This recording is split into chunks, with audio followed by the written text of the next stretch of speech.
এইবাৰ ট্ৰেক্টৰ নিশ্চিত হৈছে পুনৰ বিপি নাই হাগ্ৰামা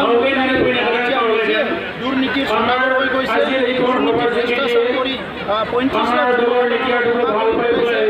ৰাস্তাঘাটৰ পৰা প্ৰতিষ্ঠান আজি আমাৰ PPLৰ লক্ষ্য হৈছে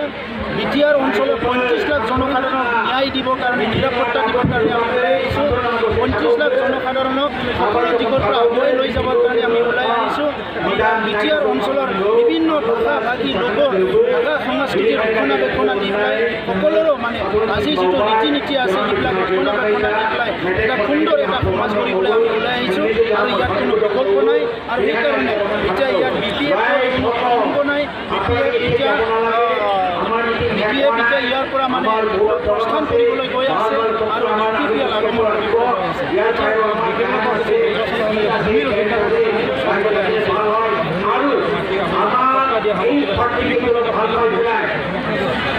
আমি আমাৰ এতিয়া PPL চৰকাৰ অহাৰ লগে লগে যে 17 বছৰৰ যে ভূমি অধিকাৰ যে BPF দিলে আমাৰ প্ৰধান কাম হ'ব প্ৰথমতে সকলো জাতি জনগোষ্ঠী ইয়াতে যোনে বসবাস কৰি আছে সকলোকে 6 মাহৰ ভিতৰতে আমি নতুন আইন প্ৰণয়ন কৰি সকলোকে ভূমিৰ পাট্টা দিম ভূমিৰ অধিকাৰ দিম কিমান আসন পাব বুলি 30টাতকৈ অধিক আসন পাব যোৱাকালি হিমন্ত বিশ্ব শৰ্মাই এটা কথা কৈছে এইটো খুব চৰ্চা BTCৰ পৰা ইতিমধ্যে নাঙল গুচি গ'ল বুজা পৰে একো নাই এইটো হ'ল সঁচা কথাই ক'বই লাগিব এতিয়া আপুনিও এতিয়া কেনেকৈ দেখিছে BTRতো এতিয়া ট্ৰেক্টৰ নাই না নাঙল নাই না চব ট্ৰেক্টৰে এতিয়া নাঙলৰ দিন গুচি গৈছে নাঙলেদি কোনো হাল নামাৰে এতিয়া চব ট্ৰেক্টৰেদি হাল মাৰে আৰু ট্ৰেক্টৰেদি হাল মাৰে কাৰণে এতিয়া কিমান মানে খেতি ভাল হৈছে আপোনালোকে দেখিবলৈ পাইছে আৰু খেতি যে ভাল হৈছে এইটোৱেই এইবাৰ যে মানে পৰিৱৰ্তন হ'ল